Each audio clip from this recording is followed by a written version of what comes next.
But it soon becomes a house of horrors. That house, it's his, and he doesn't want you in it. An evil spirit infects Chris's every waking moment. And when night comes, things take an even darker turn. I would hear my dad screaming in the middle of the night. Stop! To defeat the entity, Chris will need to summon unimaginable strength to save his home, his family, and his sanity. In America, there is real evil. It lurks in the darkest shadows in our most ordinary towns. Between the worlds we see and the things we fear, there are doors.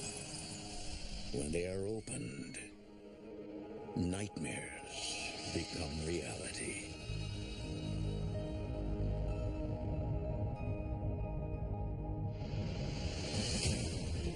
I ask for whatever lives in this cabinet to be ripped from the earth and sent to a place where evil lives. I ask for whatever lives in this cabinet to be ripped from the earth and sent to a place where evil lives.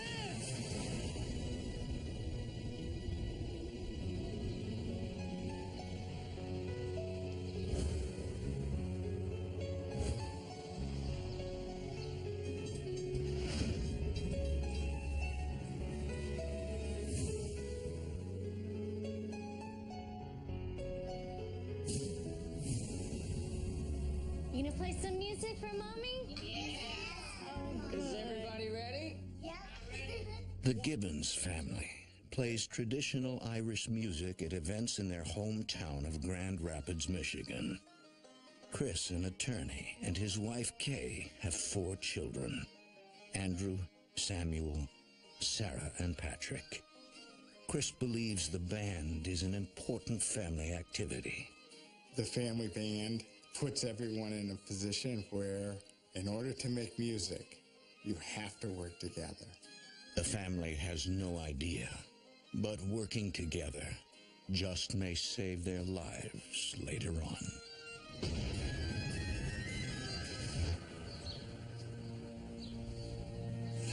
The Gibbons have outgrown their old house, and Chris thinks he's found a perfect new one in a neighborhood called Heritage Hill. Heritage Hill is a nationally recognized historic district. All of the houses have to be maintained in their original condition. So it is, to a degree, a step back in time. The house seems to fit the family's size requirement. The house was large. It had great bones. Everything seemed to be in place. It just needed a lot of love and attention. Come on. Imagine what it's going to look like when I'm done with it. I was getting a hankering to take on a new project. It took 9 years to renovate their old house. Kay does not want to spend another 9 on this project. The house needed a tremendous amount of work. And this was a great concern to me because I just wanted to move in and get on with life. I know this is your dream house, but the kids need a house they can live in. I said, I'll tell you what, I'll get it done in a year if that makes you happy. Really? No, when would you sleep? I knew he could do it because he's crazy that way. If he sets his mind into something, he's gonna do it. I made the offer that day to purchase the house.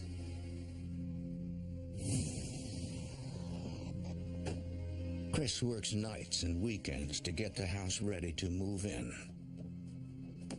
The 1-year ticking clock for renovation begins.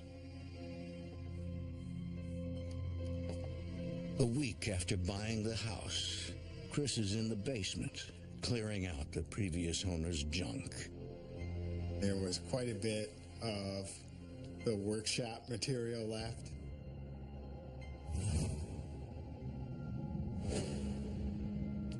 I decided to hang on to some of the hand tools because they appeared as though they might be useful. You never know. Little does Chris know the significance of the former owner's possessions. Chris works in the basement past midnight.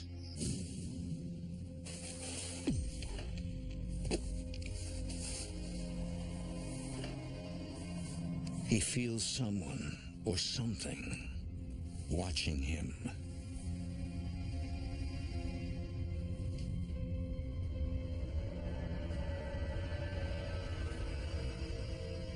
There would be a sensation that someone or something was kind of like hanging over you, but there really isn't anything there.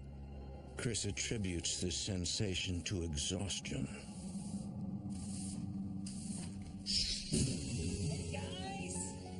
A few months later, the Gibbons family moves into the house. What do you think? Is it big? Is it amazing? Yeah. You like that? Huge. Biggest kid, biggest room. It's the kids' first good look at the house. Sarah Gibbons is 7 years old. She appears in shadow to protect her privacy. The first time I saw the house, I remember I thought it was huge, like a castle, like it was made for royalty. The major renovation projects are done, but Chris still has to put on the finishing touches.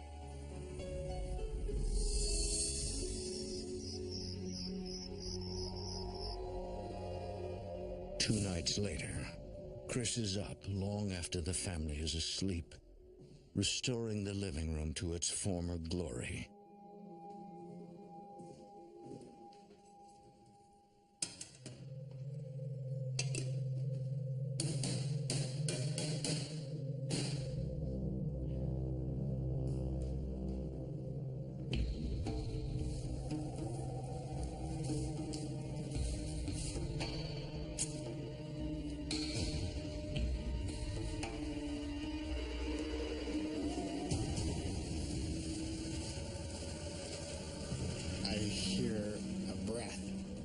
A gasp.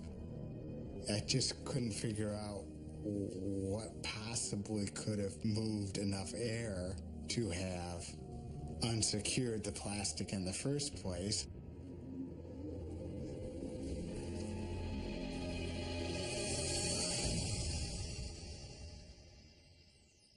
The next morning, Kay makes breakfast for the children.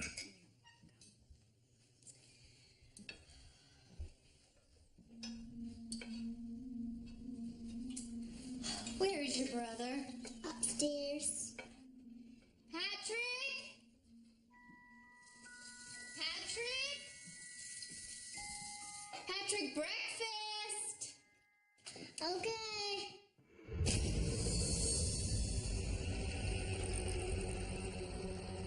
Patrick? Mommy? There's my little man. Are you ready for some breakfast? Are you going to sit in a spot at the table? Another spot at the table? What? Come here, little robot. No, if I only in my room. My son wasn't really scared. He just like, there's a man in this room. What man in your room? With his hair like this. All right, well, young man, it is time for you to stop fooling around and have your breakfast. I thought it was just a figment of his imagination. I just was thinking he made it up. That's what little kids do. 3 months after moving into the house, Chris finishes the restoration of the living room. You guys ready? Yeah. Sure? Here we go.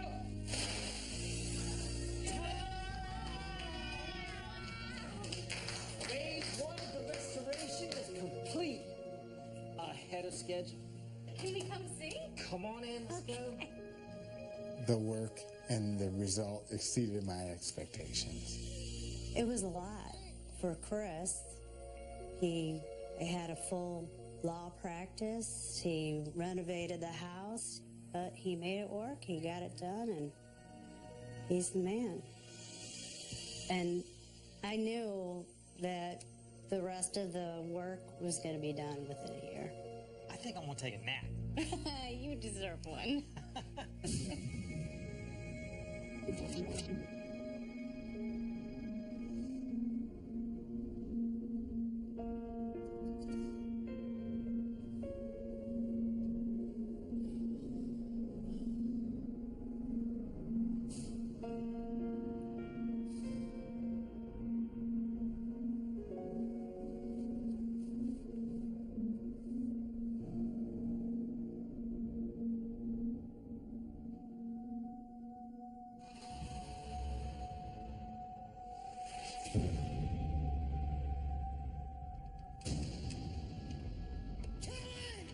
Okay.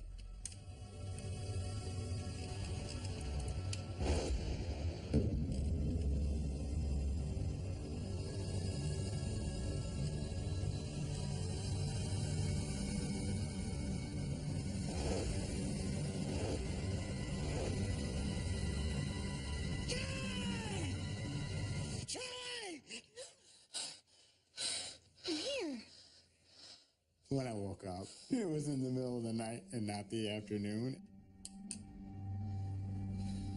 What happened?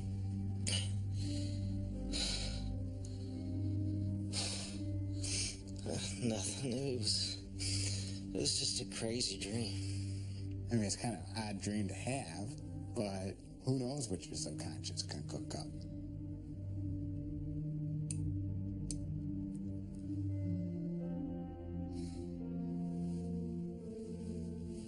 Chris is afraid to explain to Kay what he actually saw in his dreams. They fall back asleep, unaware that their real nightmare is just beginning.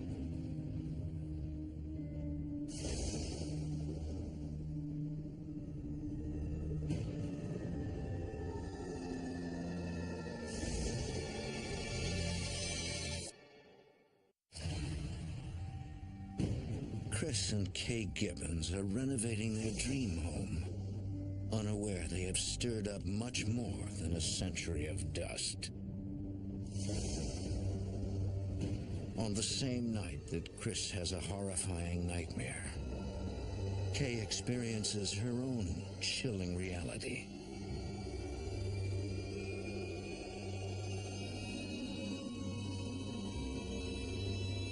It felt like a hand was on my ankle and moving up my leg, like somebody was rubbing my leg. Why? No. I think we have mice.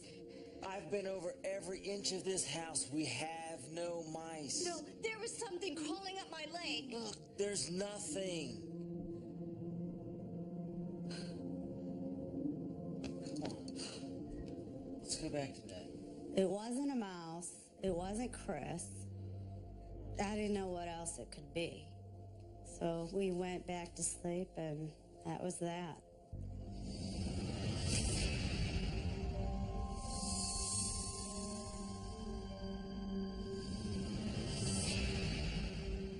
A few nights later, Chris is once again having trouble sleeping.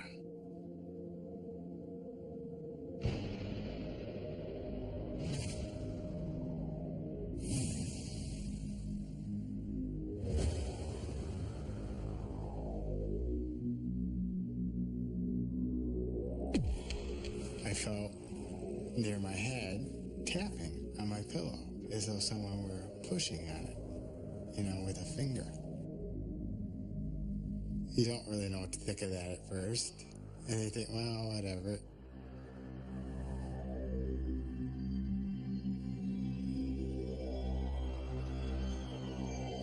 And it happens again.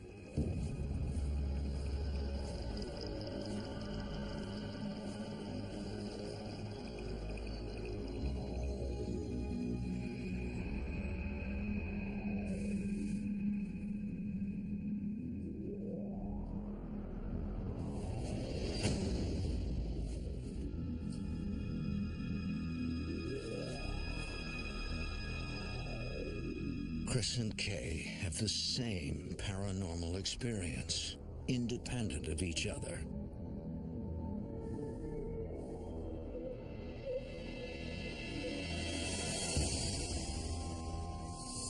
Over the next few weeks, Chris and Kay try to ignore the bizarre incidents in their home. Chris continues working half days in his law practice, restoring the house in the afternoons and evenings.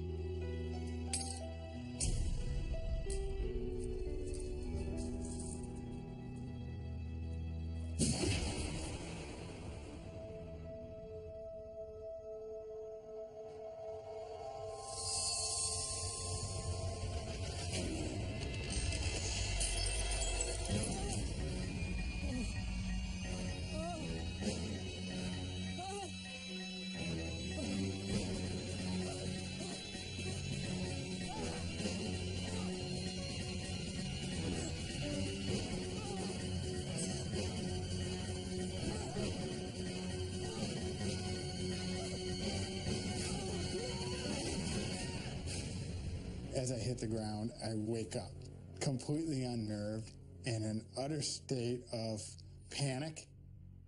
I felt as though all of that actually happened to me. I felt completely assaulted. It was, to me, a real assault.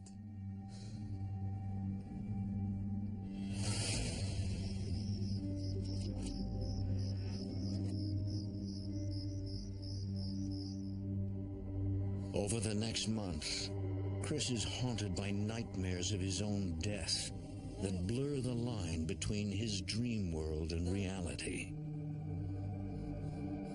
Stop! Get out! Chris suspects the recurring dreams are paranormal in nature. I concluded that there was an entity, the spirit in my home, that did not want me there. And the fact that I couldn't see it and couldn't fight it didn't mean I didn't feel a desire to defend myself. To me, it was an assault. Chris does not reveal to his children his suspicions that the house may be haunted. He does not want to scare them. But Chris's secret can't be kept for long.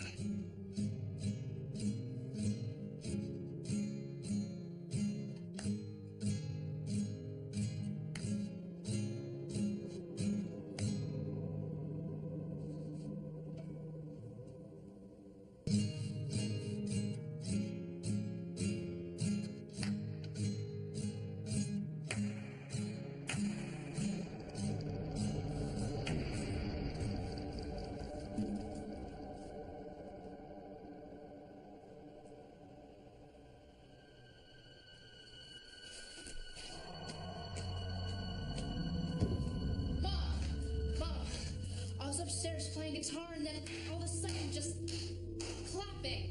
All right, Andrew, son, come on, calm down. All right, the house is 100 years old. I mean, every now and then you're gonna get a pop and a crack. But not in perfect rhythm. We tried to tell him there's a logical explanation for your experience, and he was quite adamant that there was not a logical explanation for what he had experienced. The logical explanation is this house is haunted. Kay and I had reached the point where we believed we were dealing with a spiritual problem. In terms of a ghost, our initial reaction to our son was to waylay his fears. We certainly weren't going to do anything to encourage the idea that there's a ghost in the house and it was in his room haunting him. But he really wasn't buying it. Chris and Kay realize they can no longer try to ignore the strange activity. We have to do something. I'm working on it. We decided I would call the priest because we felt that we had a spiritual problem on our hands that was beyond our capability to deal with. Hey, Father, how you doing? Morning, Chris. Chris finds even broaching the subject of the ghost difficult. Well, We've been having some issues at the house. I informed him that the entire household was experiencing odd occurrences, that it was disruptive to the house. My son, we're all spiritual beings, but ghosts as you're describing them, I'm afraid they don't exist. My suggestion would be for you to go home and pray with your family. The priest declines Chris's request for a blessing of the house. Well, thank you, Father. I appreciate your time. But to battle the supernatural in his own home, Chris will have to find his own strength within and unite his family in the fight. We felt like we were on our own. This was our problem, and we were going to have to solve it.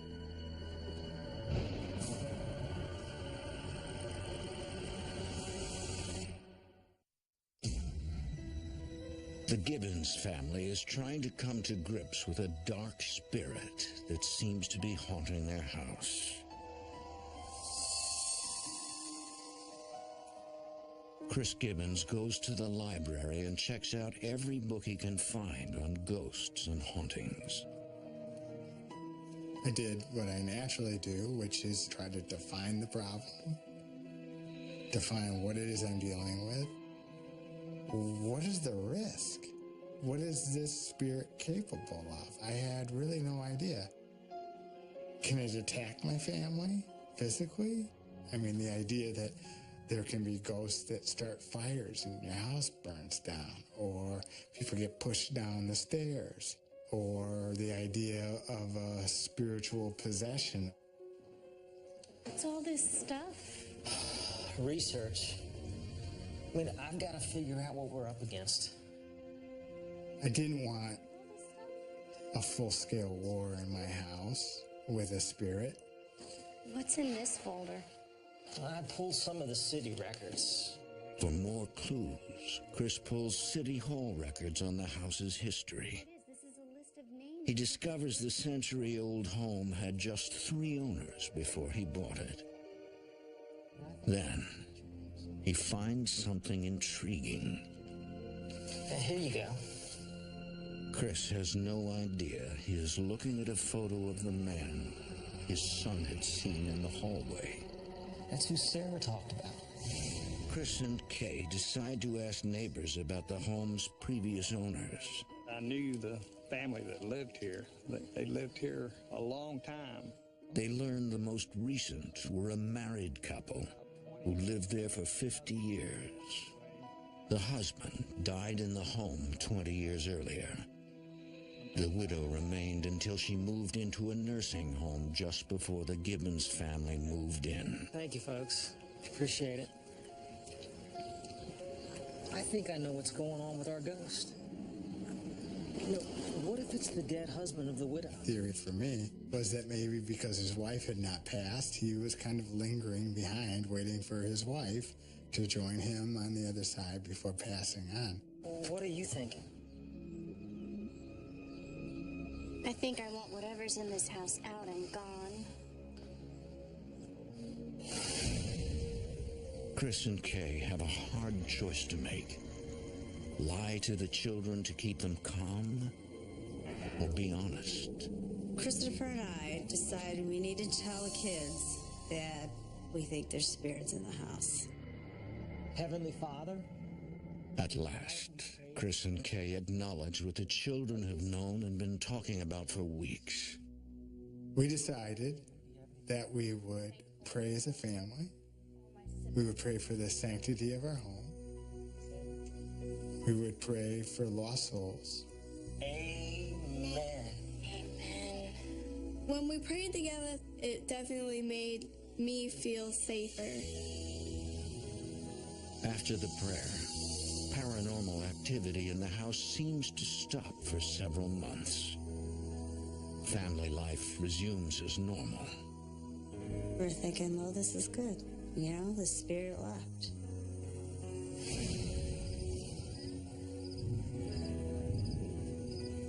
Months later, Chris is at a neighbor's party.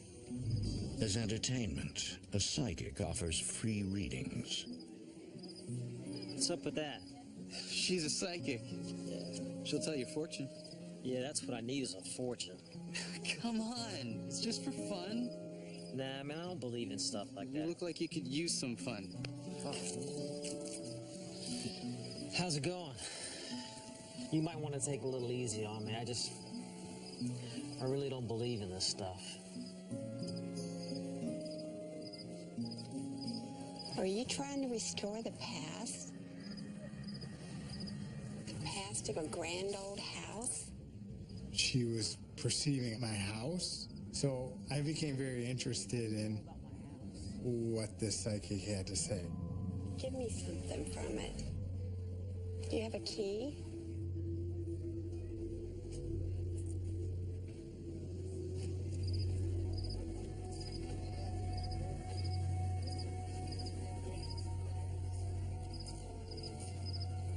The psychic hones in on the spirit living in Chris's house.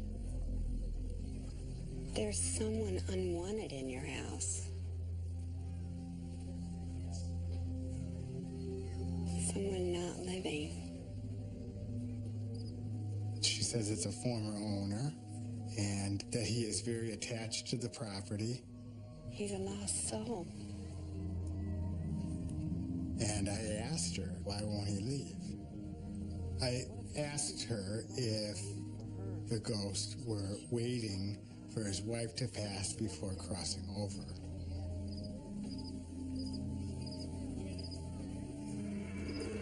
No, I hate that woman. The psychic becomes momentarily possessed by the spirit haunting Chris's home. I'm sorry. That wasn't me. Her response was, he's not waiting for her. He's just in the house because that's his place. He loved living in that house, and it's his, and he doesn't want you in it. Chris's encounter with the psychic seems to reignite his conflict with the entity in his home. Chris starts having his dreams again, these nightmarish dreams. Chris's recurring death dreams are back. Only this time, they are more frequent and more violent. You get to the point you don't want to go to bed because you know what's coming. What's coming is a horrible experience where you're being brought to a physical, violent death.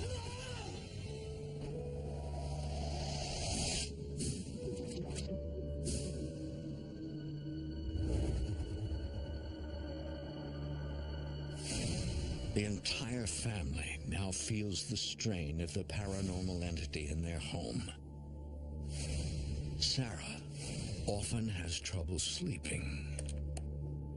No one felt comfortable in the home. When you were alone in the house, you'd hear the knob shake a little bit, and then you'd hear footsteps or, just creepy sounds. You tried to blame it on the wind, but it really wasn't the wind.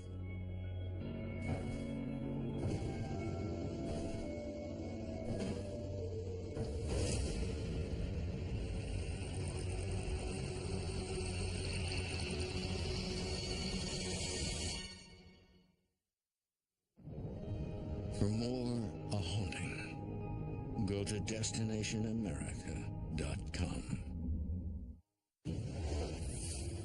Chris Gibbons is terrorized by an unseen entity in his dreams. But his family now fears their waking hours.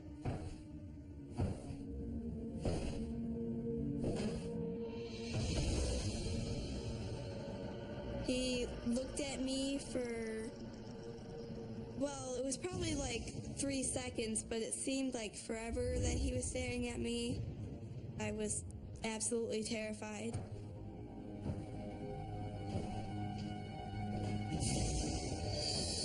Hey, princess, what's going on? Hey. What's the matter?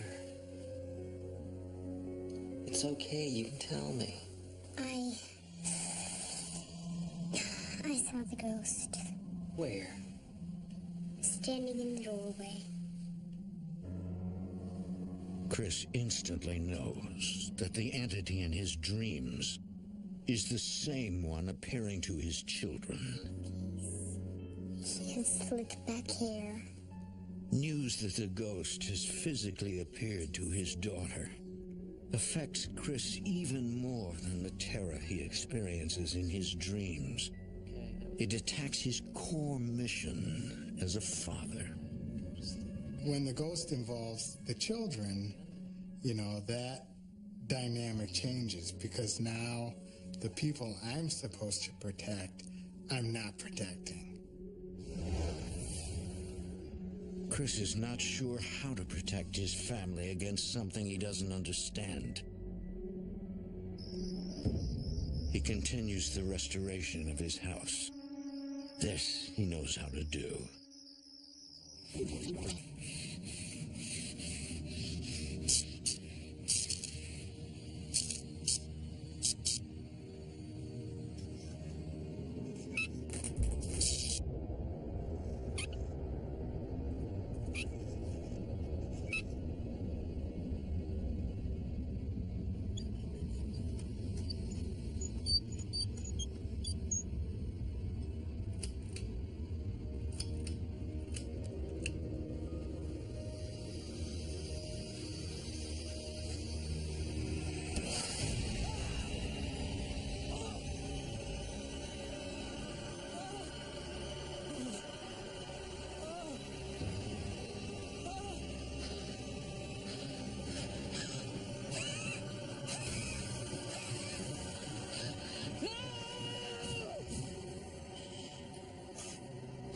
What happened? For Chris, the dream of being suffocated was the worst one yet.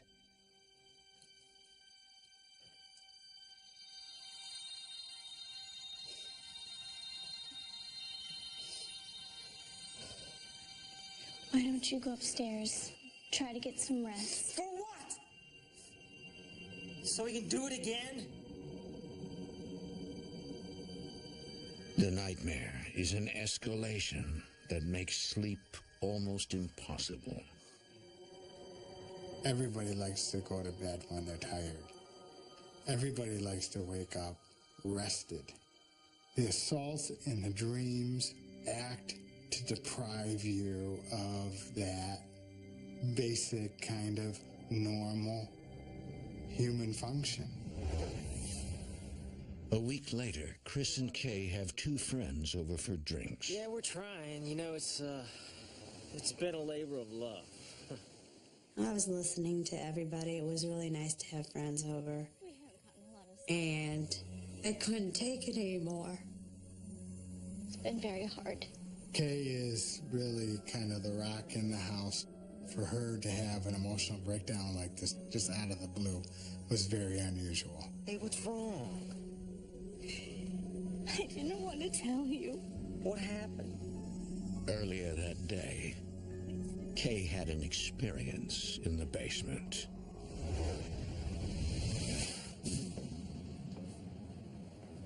I had a feeling that something was not right.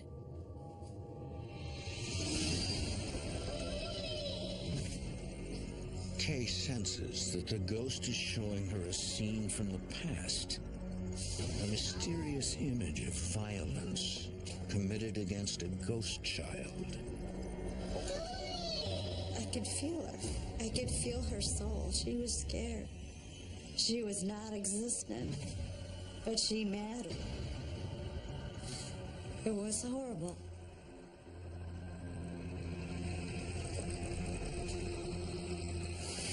I think something horrible happened in this house. Kay fears that the ghost, while living, may have abused a child in their basement. She has no idea who the child might have been. I absolutely perceived that event to be a threat to my wife and my children, absolutely. I know someone who might help. Their friend suggests they contact a local spiritual healer. Look, we're Catholic. I mean, we just can't. At this point, I was looking for any help I could get. At this point, we'll try anything, I guess.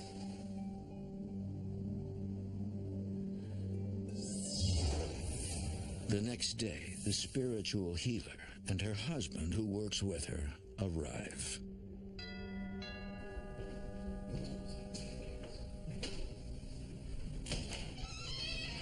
The healer has agreed to share her story anonymously, as she rarely becomes involved in the cleansing of spirits from a home.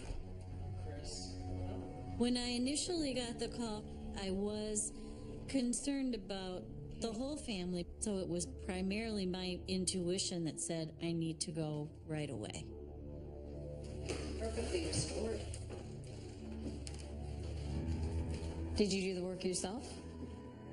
One of the first questions she asked me was, had we been renovating in the house? Yes. Why? Do you think it has something to do with it? The entity was present in the house when they bought the house, when they renovated the house and disturbed all of the dark places. That's when this energy became much more active. There was a very strong draw to the basement. Something in the basement was not right. I can sense.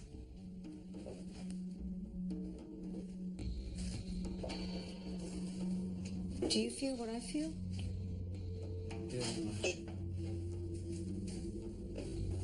You need to stay back here. You two need to stay back here.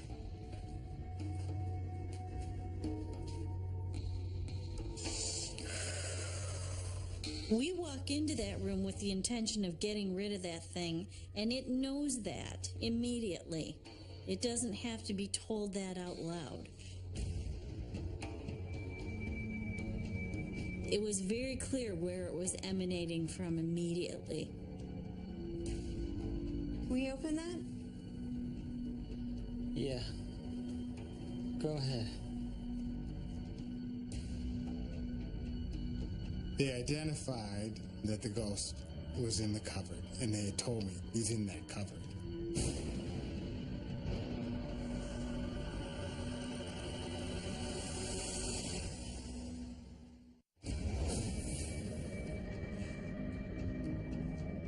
The spiritual healers believe they have cornered a ghost, the dark energy that has been terrorizing the Gibbons family in their home.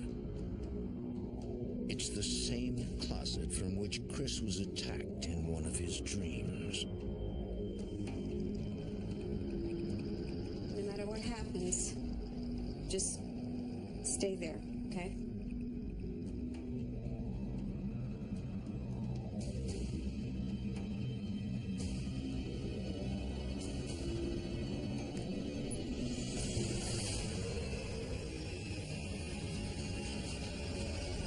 It tried to push back, and it tried to find ways out of the circle that we were creating around it.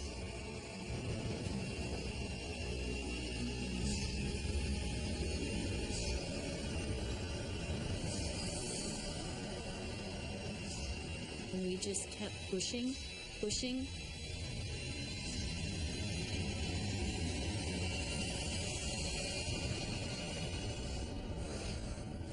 Until eventually it shot out the window all at once. It's outside now.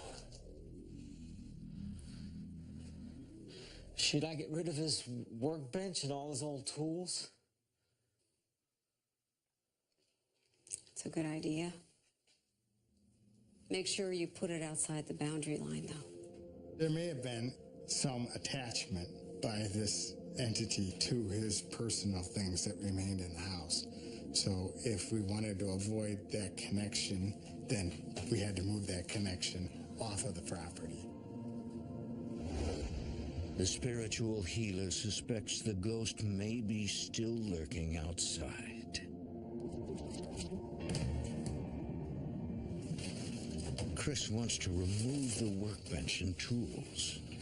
Anything tangible that may have been connected to the ghost when it was alive.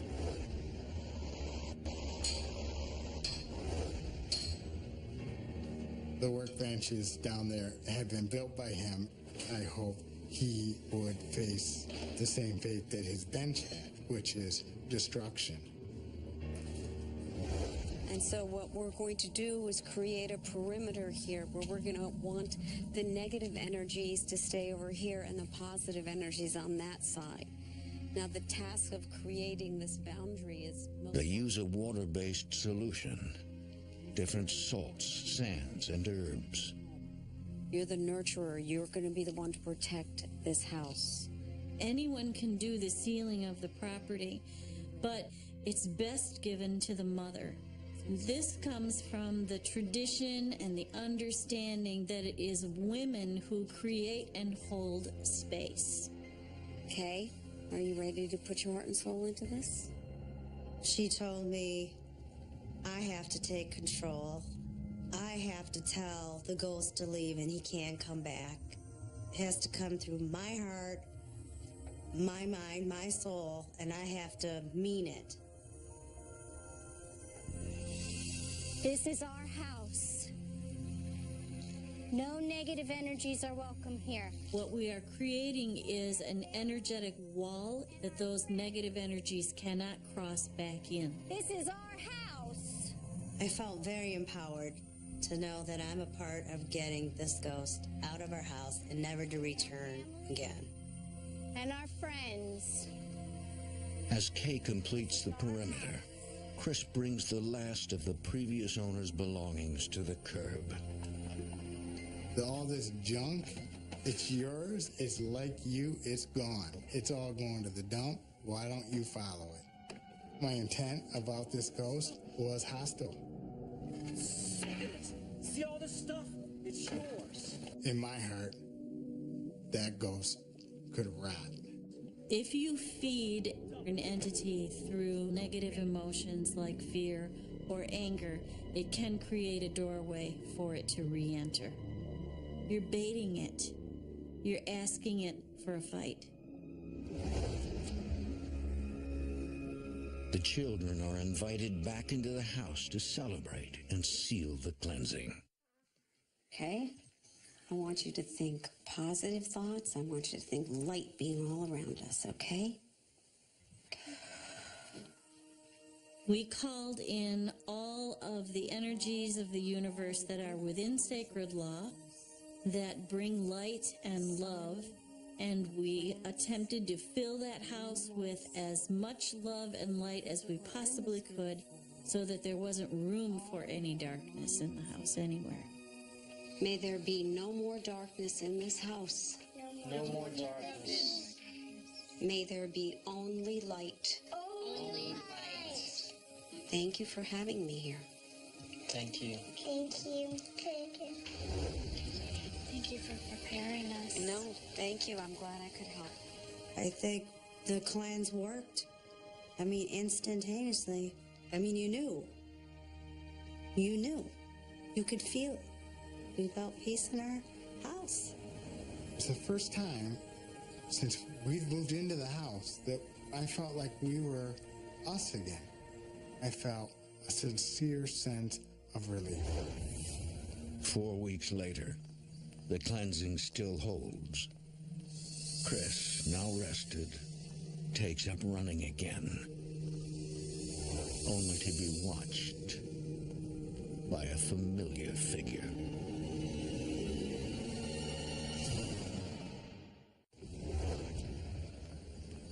For Chris Gibbons, an early morning jog becomes a run-in with terror. The ghost he banished from his property months ago is lurking just a few blocks away. There was no doubt in my mind that that was the ghost. If it's still hanging around, then it's still attached to that environment in some way, shape, or form. that would mean that this entity was trying to cross back across and get back into Chris's house.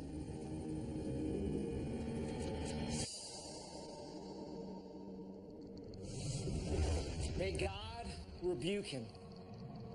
We humbly pray. Fearing a return of the ghost, Chris leads his family on a nightly cleansing of the house. I made it my point to cleanse the house, and I also mixed my own Catholic traditions with Catholic prayers. For the ruin of lost soul. Amen.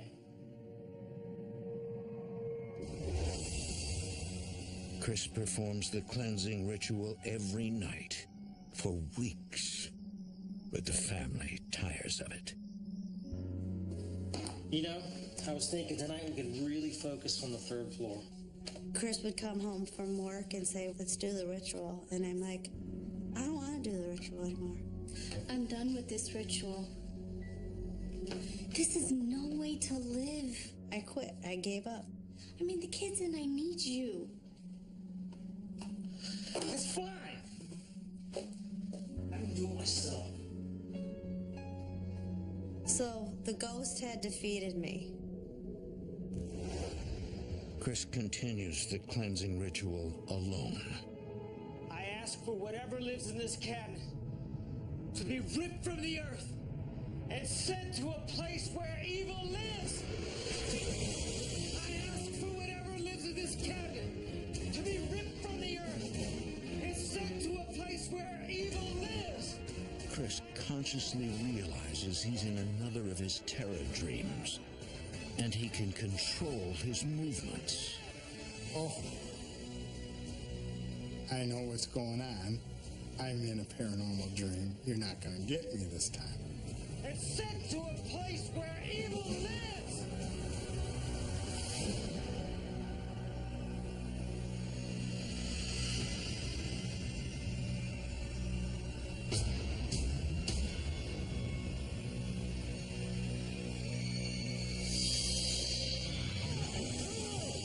When I hit him, with my fist, it felt good. And I like to think I'm a peaceful person, really, at my heart. And here I am, horribly beating someone senseless, And I thought, this is what I've come to. Chris realizes that he has tried every approach to attack and defend against the entity, except one, letting go of his anger toward the ghost. And putting my anger down and trying to deal with this spirit, I really did come to see us as equal creations. He exists because God created him. I exist because God created me.